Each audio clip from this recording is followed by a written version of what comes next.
Hello and welcome to Axis Pakistan. I'm Omer Farooq Khan. Tension between Pakistan and India. It's like a pot that never really cools. And over the past few weeks, that pot has begun to simmer again. From fiery speeches in election rallies to new violence along our borders, uh, it's clear this story isn't just about politics anymore. It's about real lives, regional shifts, and a fragile peace under strain. Let's start with what's new, the new flashpoint. This week, several Pakistani soldiers, including officers of major and colonel rank, were martyred in targeted attacks along the western border in Orakzai district or Orakzai tribal district because it's a former tribal region. Islamabad believes the attacks were backed, even coordinated from across the border, Afghanistan, with intelligence pointing to Indian sponsorship through Afghan soil. The timing is troubling because even as Pakistan tries to manage a volatile border with Afghanistan, India seems to be tightening its quite outreach to the Taliban regime. Just days ago, uh, Afghanistan's acting foreign minister, Amir Khan Muttaqi, visited India, holding meetings that signal growing warmth between New Delhi and Kabul. For Pakistan, it is a red flag. The same Taliban, once called Pakistan its brother, now seems far more comfortable dealing with India, while relations with Islamabad remain tense. Add to that the TTP factor, Tehrik-e-Taliban Pakistan, a conglomerate or an amalgamation of several militant or terrorist outfits uh, just fighting against Pakistan. Uh, their sanctuaries and cross border operations have once again become a major source of tension. Islamabad sees a familiar pattern: old proxies being reactivated, instability being pushed from both the eastern and western flanks. Then there is another element. I would describe it as the politics of tension. Against this backdrop, Prime Minister Narendra Modi, Indian Prime Minister, campaigning in Bihar, delivered a speech that felt less like an election rally and more like a war cry. He vowed revenge against Pakistan. He claimed Pakistan had targeted Indian military assets and admitted heavy losses for the first time, as far as I remember. And all this in the middle of an election campaign. Coincidence hardly. And all this, for decades, Indian politicians have used Pakistan as their easiest campaign prop. Economic troubles, blame Pakistan. Unemployment, Pakistan. Rising prices or inflation, you guessed it, Pakistan. It works especially in the election season, but it's a dangerous habit, very dangerous habit, because every word spoken for votes can echo into real conflict across the border. Then there is also a role of Indian media machine. I would rather call it India's amplifier in chief. Within minutes of Modi's Bihar speech, screens lit up with jets, fireballs, dramatic background music, hashtags like revenge mode and teach Pakistan a lesson trended across platforms. Anchors shouting, panelists interrupting, patriotic jingles blaring.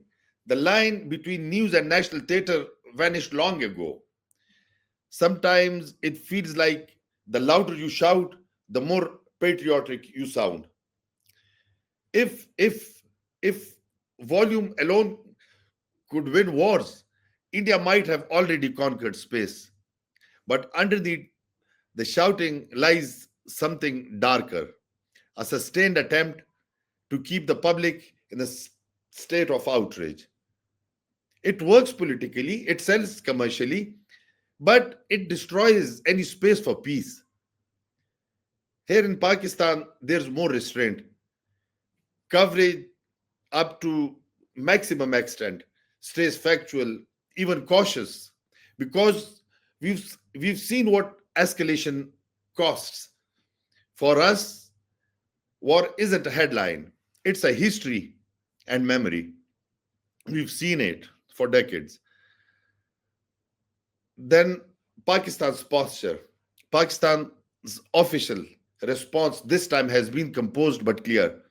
It blames India for sponsoring militant attacks using Afghan soil while reaffirming that Pakistan does not want escalation.